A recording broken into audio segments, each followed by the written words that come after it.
This is a Geek Leader podcast, and I'm your host, John Rauda. This show is all about helping us grow as leaders, become better technologists, and improve our lives both at work and at home.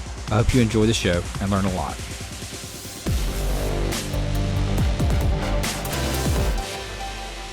Welcome to a Geek Leader podcast. I'm your host, John Rauda.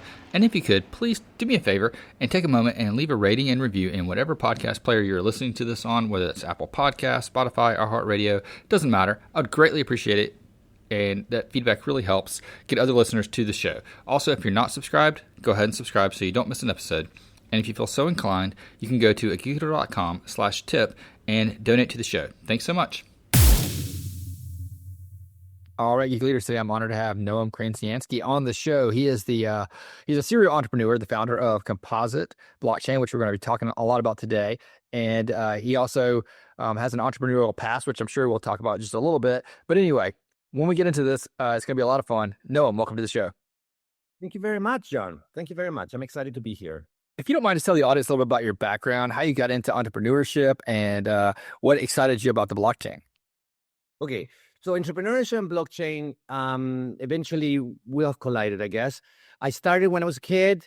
Entrepreneurship, you are born with it, or you are forced through an anvil and a hammer, right? They're the two different paths, or just survival. What I started, I think I sold orange juice as a kid in Costa Rica, in the street, outside my house, and that was my first entrepreneurial endeavor. I lived in England as well. I used to go to Shopee malls and sell things. I learned how to become a pitchman, right? Those guys that you see sometimes at the fairs that sell the knives and all those things. In England, which is where it was born, right? People pitching, they pitch everything. And then I was on TV in the United States selling my products, in the 90s. Went bankrupt after September 11th. I was with a successful infomercial that went down south, and then it reinvented myself. And I became an inventor. I made my own products because in that line of business, people don't care so much about how the product is. It's just how it looks and how people perceive it. Mm-hmm. For me, the quality of the product was really important. Which took me even to make mistakes where I make products that were so good. They were so good. There was no obsolescence, right? Which happens in IT, where you have an amazing product, but next year you have a new one, right? So I ended up in riding the wave of chamois. Some people might know those chamois cloths, right? Yeah. I sold them in I destroyed that product because I sold them in every single 99-cent store in the nation. I was the largest chamois manufacturer in the world. And then that took me the next path. I ended up in Shark Tank, and I made a deal with Lori. And if you believe that people say to you, no, you're not going to be able to do it. No, we won't accept you. Things change, and I'll prove it to you. I used to go to a houseware show in Chicago. And every time the QVC buyers used to come, they said, no, our buyers won't like this. Our buyers are between 35 and 65. They like jewelry and they like things for themselves. They won't want your eco-friendly towel, that saves paper towels. And then we made a deal and then a couple of years later, maybe a year later, we made a deal with Lori in Shark Tank. And the next thing we know is we go in QVC and we sell like hundreds of thousands of dollars in just a few minutes, proving them wrong. Right. So it proves to you that if you continue in a path, right, in a path like a knife, like a sharp knife through the air, and you don't listen to the naysayers, even if they are very loaded, I think it says. They have a lot of medals. They've achieved a lot. They might not know anything about what you're doing. Only you know, right? So we ended up doing that in QVC. It was a complete success. That exploded. That was called Bambooee. That was in Shark Tank. If you want to guys see it on TV, it's quite a good show. That was the best salesman up to that moment in Shark Tank. And then what happened is we started getting copied. We started getting copied in Amazon. We were doing really well. We started getting copied in Amazon. We started getting copycats. The retailers started copying me. The factories started copying me. All the supply chain tried to jump the actual creator or the IP owner of the product. And then so I went to made new products that say I'm going to make patents now. I had these hair ties. I don't know if you've seen those hair ties that look like telephone wire. The women, Yeah. I have 5 patents. I waited to release that product with 5 patents, to protect it. And I said, now I have it. Now I can build equity. Now it's good. And the next thing you know, we release that, and then big corporations, billion-dollar corporations are copying us. And we send some letters, and the next thing you know, they sue us to invalidate our patents. So it's good to have patents, but at the end, who wins really is whoever has the bigger pockets, right? So if you have like a VC company that owns a retail big chain that is copying you, I'm not allowed to tell you because I signed confidentiality agreements, I guess, but I can tell you a little bit around it. They actually, it was hard. It was hard as an entrepreneur. It was hard. You thought you had IP. You thought that you had, you make $1 billion, $1 million, right? This is the American dream, but you get attacked, right? So what I noticed is in the world, coming from supply chain, which was China, and now it's changing a little bit, right? They're trying to change it, but it comes from Asia. They have no consideration for IP. You create something, you'll do brand, you do all these things as an entrepreneur, and they'll just take your everything and they just make it and sell it like behind you, and they don't get any repercussions. The same here happens with big retailers or big brands. So that took me, I was my 40s, I think. And it took me to a moment of pause, right? I started, I was going to make it. I was going to be a billionaire, a millionaire, whatever. It changes through pass. I'm going to be a successful. I'm going to sell the company. I'm going to go to the next things. All these dreams that you have. I remember as a kid, I saw the movie with Gecko, Wall Street. Well, oh yeah, the Wolf of Wall Street, yeah. Greed is good, right? That was the time of the 80s or the 90s. You become more mature, but you thought you're gonna eat the world, and that's what brought me. That's all that life, all that entrepreneurship, all the new business that we created, millions of dollars made, millions of dollars lost, took me to this moment, right? How do you protect what you create? How do you create something that can grow? How do you make it? If you're the first one, how do you make it so the copycat doesn't become number one and you become forgotten, right? Right. And for those who do copycats, make something better, right? Make something better. Don't just copy something and just make something better and be more creative.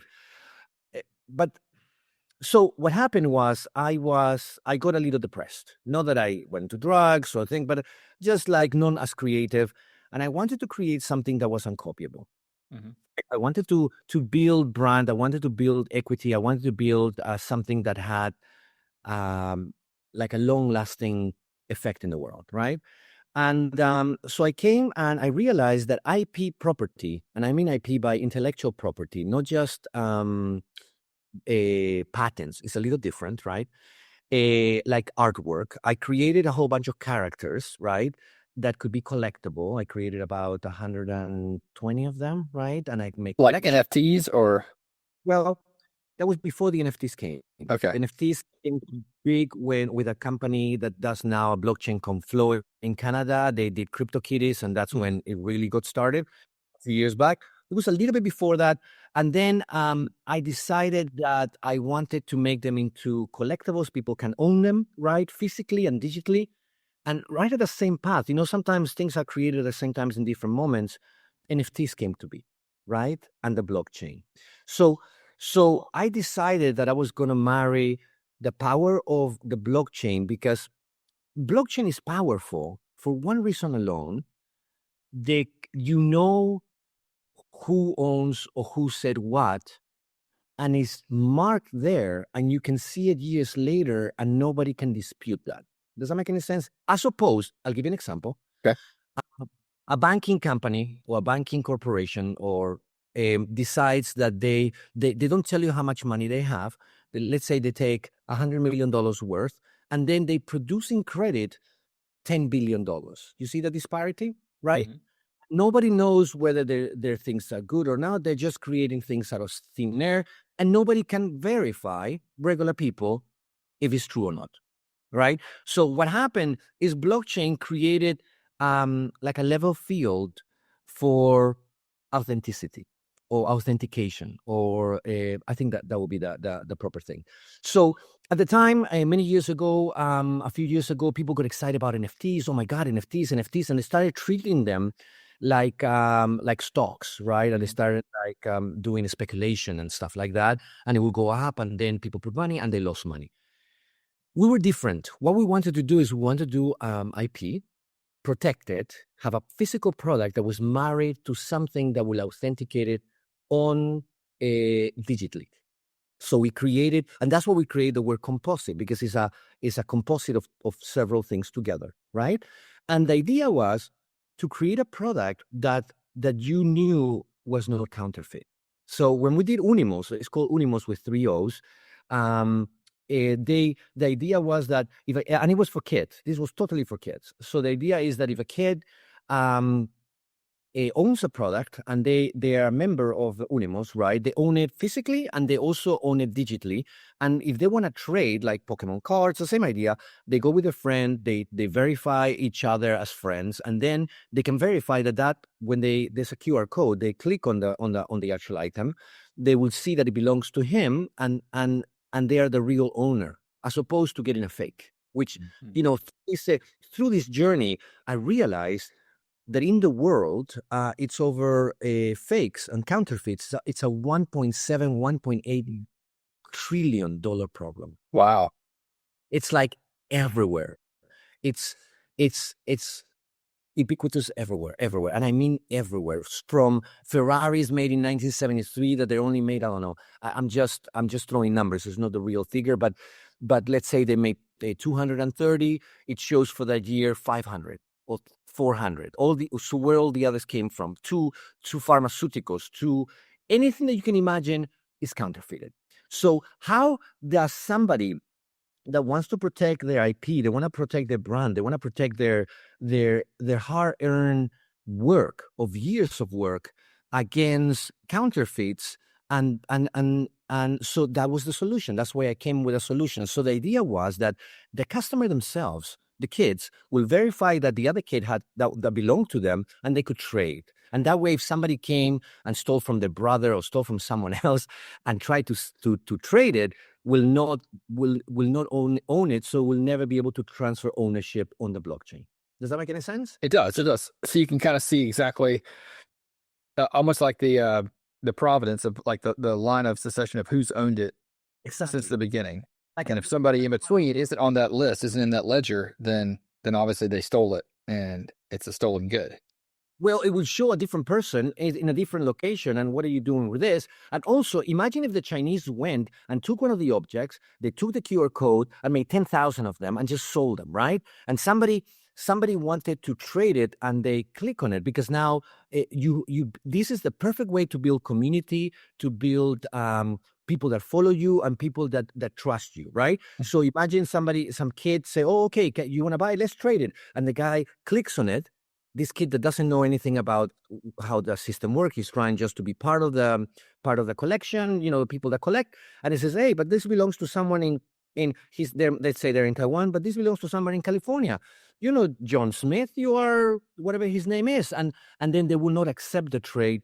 And then it will stop. The counterfeit will stop right there, because counterfeit only works if somebody accepts this as true.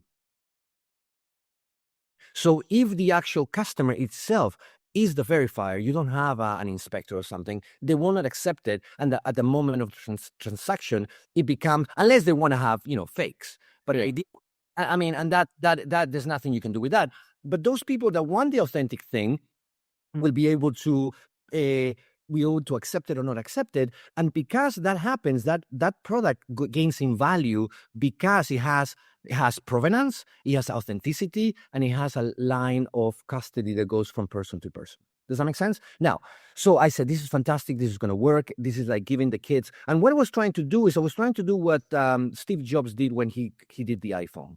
He did not accept any compromises. He made people work, 1,000 hours, right, at the teams. We all seen his documentary. But more important, he was trying to give the customer more than what the industry was giving them or thought that they deserved. Does that make sense? So at the time, you had Blackberries. Remember, you had big people, with the little thumbs, Blackberry was never going to fall, right?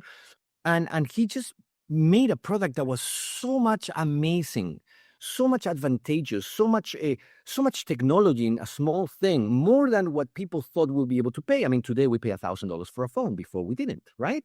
So I wanted to give it the kids the power of authenticity, the power of something that is collectible in the level of money, right? I wanted to give the kids that people don't pay any attention to more.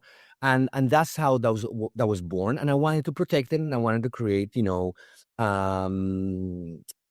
you build equity in a brand or a company. And then I realized, you know what? People are going to copy this. They're going to copy me. And I said, and that's not fair. So what about and then I realized that the blockchain itself, the actual system of the blockchain cannot process many transactions. And that was proven at the beginning of the NFTs with a company called Flow. Well, Flow is now their blockchain, but they're in Canada when they did a thing called CryptoKitties. And at the time, the NFTs is basically a digital number that is attached to an image. It's not an image. It's just the number in the blockchain, okay? People think it's the image, but it's not. It's attached to an image. And then people were buying the CryptoKitties, and so many people went, I was like 6 or 7 years ago, and tried to purchase that. What happens, and they were on the Ethereum network, that the transactions started going up and taking so long. It will take 6 minutes. It will take 10 minutes. It just clogged the transactions, and there weren't that many transactions.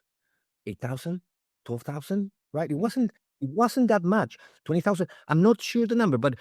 And so number one, he created a new company, right? The guys to the CryptoKitties. Number two, and they got funding to make their Flow network, another blockchain. But more important, it showed the vulnerabilities of blockchain, the basic layer. And you have these blockchains. We have Bitcoin, the ones that started, right? Then we have Ethereum, and then we have a whole Cardano and Solana. We have a whole bunch of other ones, right, that are coming, that are a little different. But the idea of blockchain was freedom of intermediaries. Okay, that's the idea of blockchain: freedom of intermediaries, freedom of me sending you money directly with a wallet, and no intermediaries, like no bank that will take 3-5 days and take a percentage. No, somebody controlling your identity, where the money is going. Just more freedom, right? That's why that was created.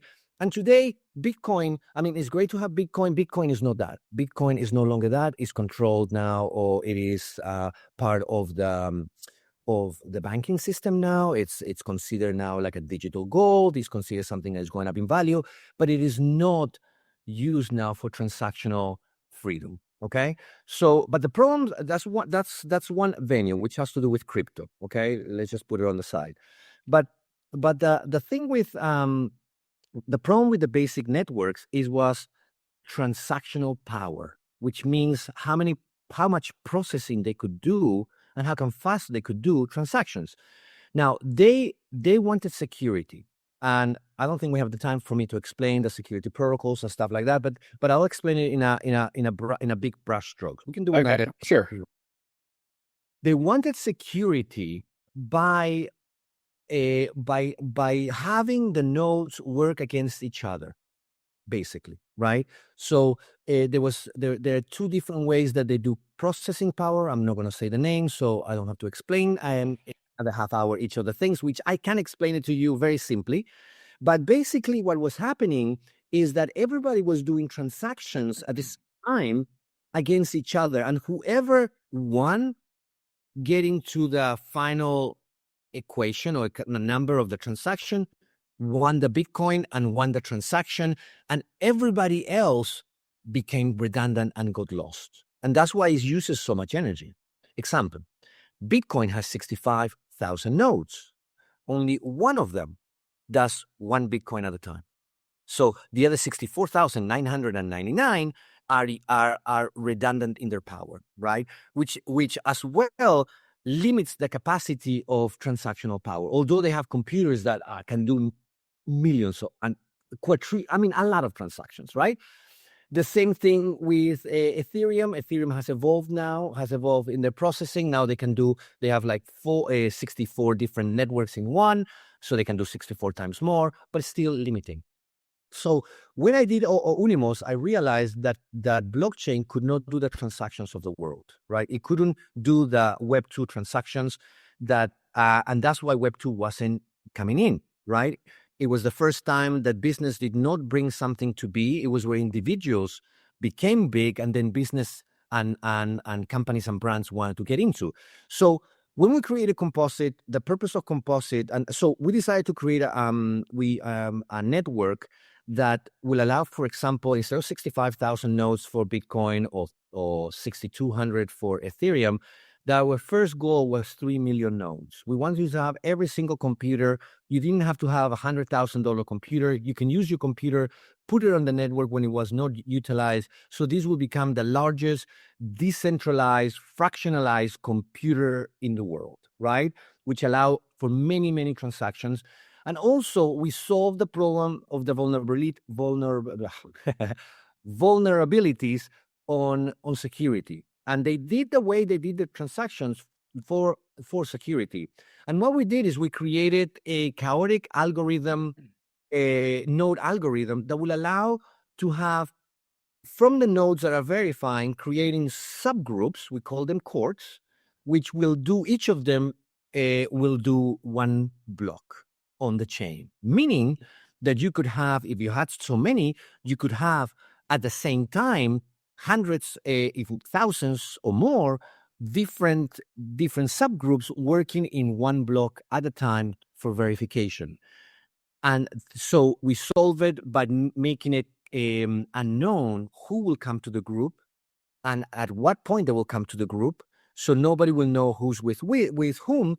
I'm just trying to explain it in the simplest possible terms so that the security could not be compromised, because blockchain can be compromised when you're verifying something if you have 51% of the network or more controlled by one group. Does it make sense? So that's what we did. We wrote a white paper which we finished at the beginning of last year. For this incredible blockchain, the idea is that it has more nodes than any network. It will be faster than any network.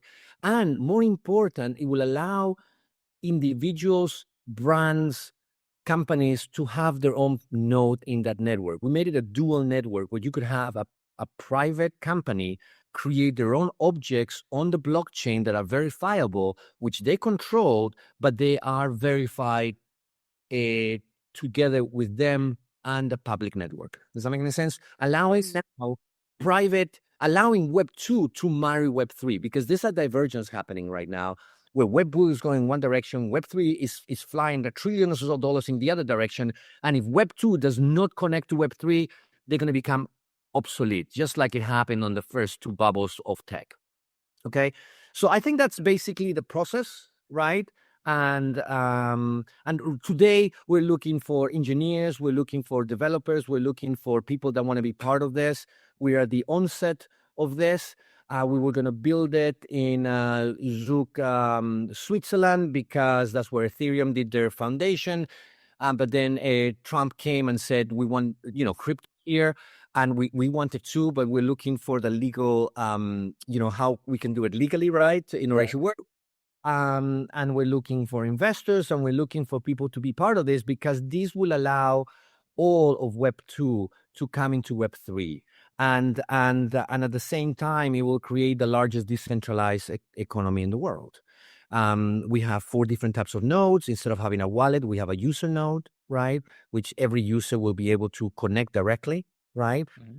transact directly. We have a clerk node, which is the one that organizes all the transactions before they go to the verifying node. And then we have the trusted verifying node, which is the part of the network. If you have companies like, I don't know, Louis Vuitton or Ford or an artist. An artist wants to verify his work, and he wants to he can put his work and marry it to the blockchain, and then he can sell his work as a composite object, which is an actual physical good together with a digital good. And more important, with the advent of AI, which is a good thing and a horrible thing at the same time, because it allows for more creativity, but it allows for people that are really not talented to look talented and to steal Yes, it does. your works.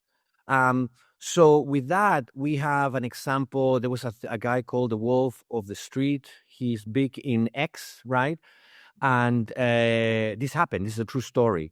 He got contacted by an private investigator saying that somebody had his client was scammed for $3 million, and the person was shown like it was him.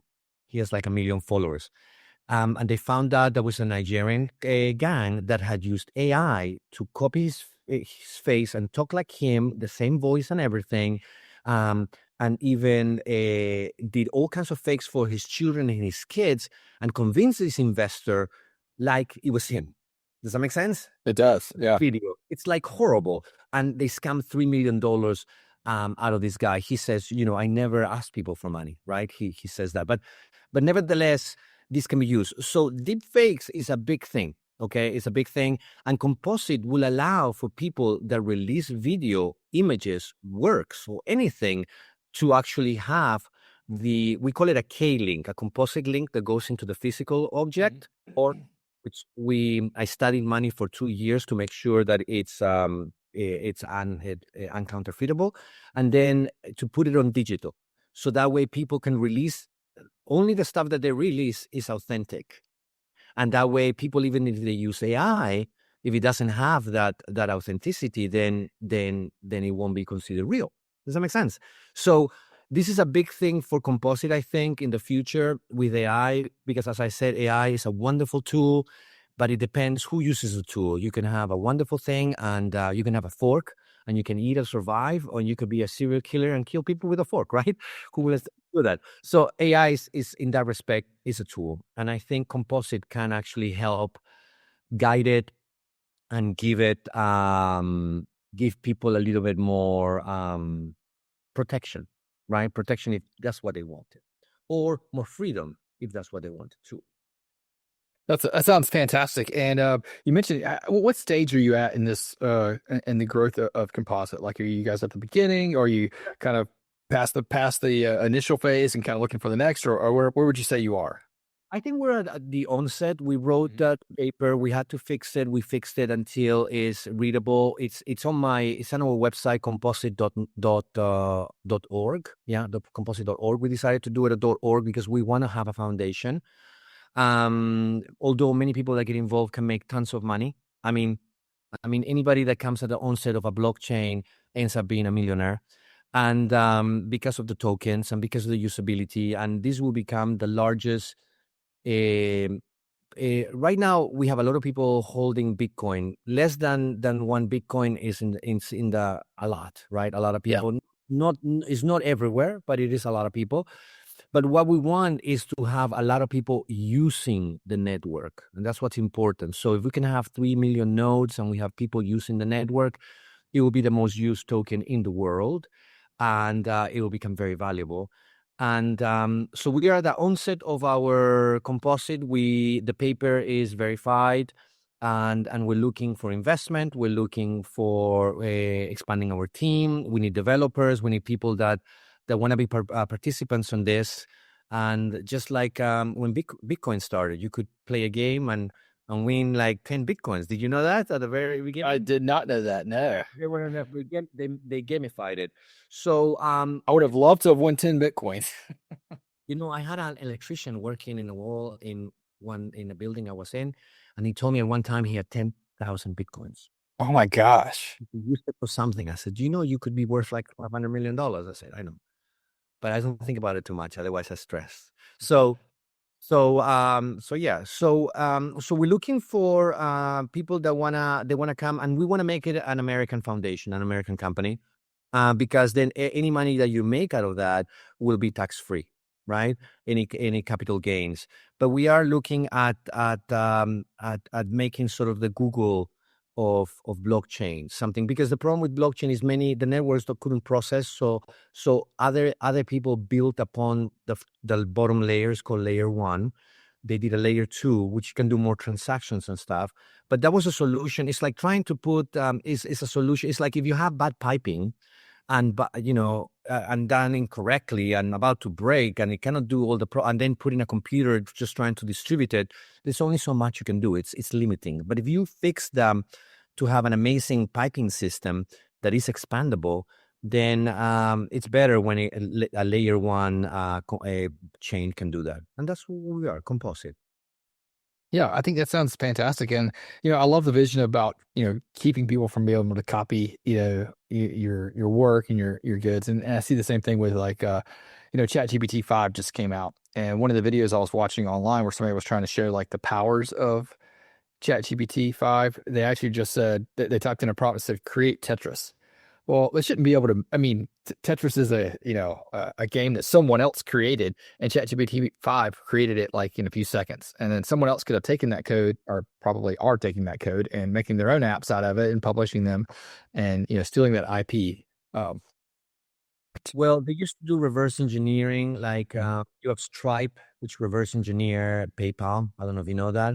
They Yeah. came big. The kids were innovative. You had to work your ass off in order to make it happen. Now anybody, they can think an idea, can use AI, and they are ripping off many different things, right?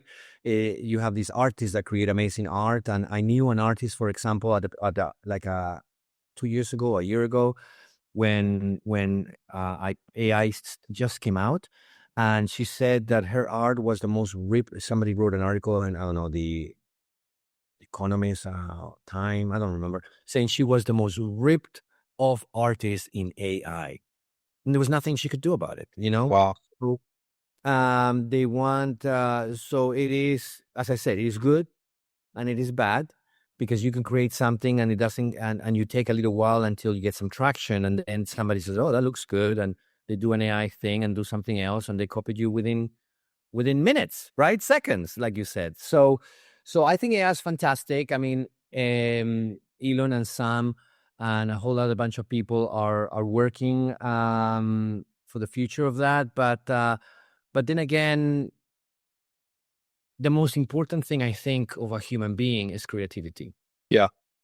And if you don't reward creativity, if you don't pay creativity, because they're the dreamers, right? They dream what's going to happen. Everything I'm sitting here and I have, this big, I'm in a warehouse, right? That is an office, and there's lots of things. All the things around me were dreamed by someone, right? They were nothing before. Somebody dreamed it.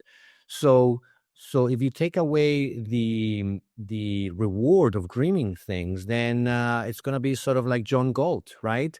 Where all the productive people will leave, and when things, you need to tinker on them really, mechanically, there won't be somebody to fix it. But that is the negative way of looking at the world and tools. The positive way is that it is open, and expands, and a horizon of so many different things that we as kids would never dream of, right? Yeah. Yeah, absolutely. Yeah, there's always a positive and a negative. I think it's always important to look at the positive as well as be aware of the negative. Exactly. So the purpose of composite and why is an amazing new, really an amazing new technology. It is a change. It's a pivotal change in blockchain and how it was created, and the principles of the computer sketch or schematic that they use as a basic block to create blockchain. And composite, it's a huge like a fork. Well, that's a wrong analogy. It's a pivot, right, on how how is done basically, how we took an inefficient computer schematic, which is blockchain, and made it something that is efficient, cooperative, and at the same time secure. People that know about computer programming will understand. I'm trying to do it in a term that everybody can understand, because some of these people in blockchain just talk like everybody knows what they're talking about.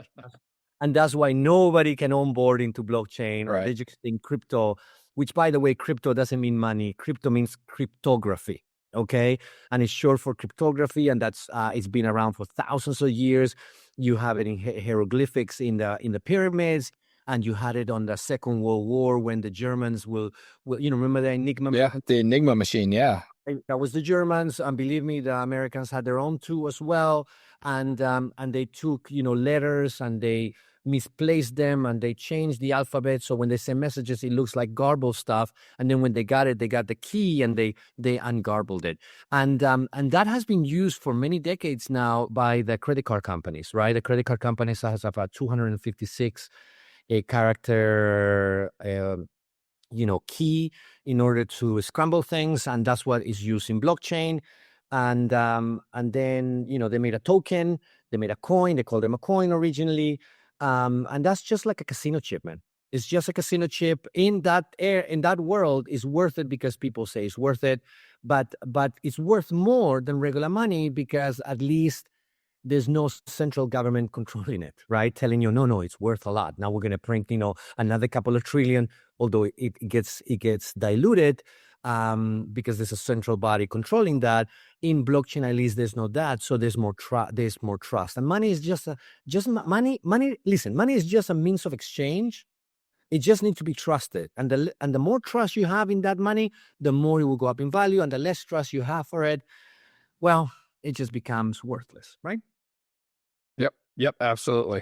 No, this has been a great conversation. I really appreciate you enlightening us on the things that you guys are doing over at Composite, and your journey to get here, and all the things and the experiences you've had that help build this. I think it's fantastic. How can people, if they're interested in being a part of this, or joining this, or learning more about it, how can they connect with you online and find out more? Listen, this is what I want to say. If you're a doer, if you're bored in where you are and you feel like you're stuck, right?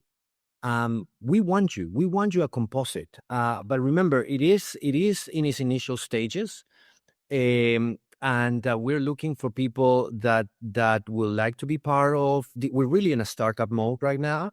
I'm looking for engineers. I'm looking for developers. I'm looking for people that would like maybe to invest. I like people that are marketeers. We're open, because we want to make this the biggest blockchain in the US, and then it will be exported worldwide.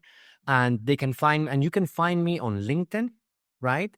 I am Noam, Noam Krasniansky. I'm sure you will show it in the episode. Krasniansky. You can find me on X, right, as Noam Krasniansky. You can find me on Instagram, but you definitely can reach out to me on LinkedIn. I am not always on social media because it's addictive. I realize it's sort of like being abducted by an alien, because you go there for like a minute, and you are at 12 o'clock at night suddenly, right? And you start in the middle of the day.